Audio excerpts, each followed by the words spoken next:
More news this morning in the wake of the London terror attack. The president had a busy morning writing things down.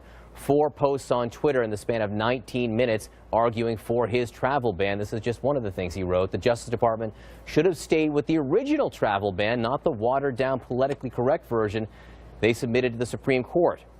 Joining me here, Democratic Congressman Dan Kildee of Michigan. Congressman, thanks so much for being with us. I want to get your take on what the president was writing this morning, arguing for his travel ban, actually arguing for the original one, not the one that his own administration changed. Yeah, I mean, this isn't news, but there's something wrong with this guy.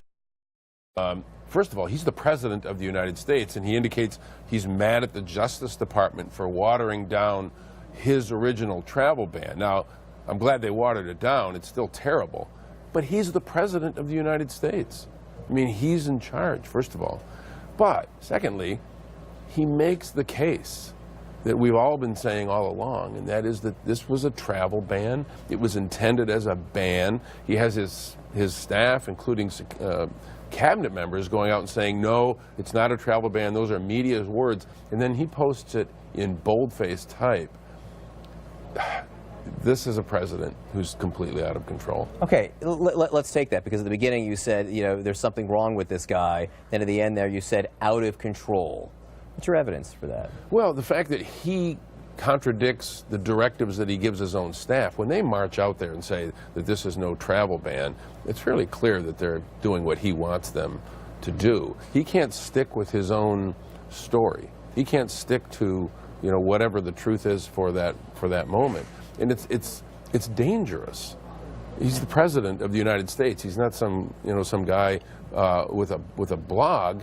He's the president. What he says actually matters. Dangerous how? Dangerous in the sense that he's unpredictable in a way that's not the complimentary kind of unpredictable that he's looking for.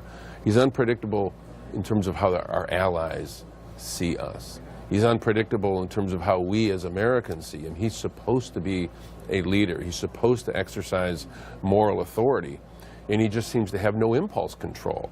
And so one day it's tweeting about the travel ban, but he makes pretty substantive, pretty significant decisions every single day. And if he can change his mind on a travel ban which is headed to the Supreme Court, a policy that really in some ways was the centerpiece of his initial days in office, and just sort of change his mind and say something that contradicts what he has and his administration has been saying now for months. You know, what you're saying there is, you know, is a pretty remarkable statement. You're not just saying you disagree with his policy. You're saying that his behavior is putting the country at risk here. That seems to go beyond politics. It is beyond politics. I mean, honestly. So you're genuinely concerned here. This isn't trying to throw shade over the White House. No, and in fact, it's one of the reasons that I think this entire matter, you know, this Russia matter, for example, really should be taken out of the hands of Congress. We should have an independent commission because there's a special counsel now. There's a special counsel, but even the investigations that are taking place right now, I mean, I think, you know, I have faith in the people that are conducting them, but I don't have faith that once those investigations are complete, that they will be embraced, because the Trump administration will simply say it's partisan politics all over. James Comey testifying before the Senate Intelligence Committee on Thursday. Our Gloria Borgia reports that a source familiar with his thinking is saying, you know what, had he thought there was obstruction of justice during the investigation, he would have said something at the time. Do you think this is James Comey trying to lower expectations here and say, you know what, you know, the people in the media, Democrats might be saying this is obstruction of justice. He doesn't go that far. He doesn't, and I guess that's why it's important that he has the opportunity to testify. I think it is important, and this is, I guess I am speaking to both Republicans and my Democratic colleagues. Let's not jump to any conclusions. Let's let the facts speak for themselves. Let's get this out there. I've seen enough that causes me to be really concerned about the erratic behavior of the president.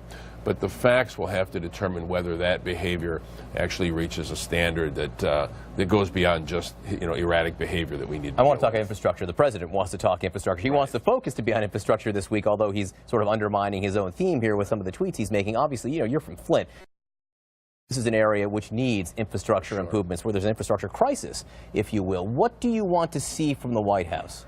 Well, I think we need to have an infrastructure plan that is broad, that goes beyond just roads and bridges, deals with water infrastructure, for example. Flint's an example of what happens when you fail to deal with these problems, it causes, you know, incredible cost.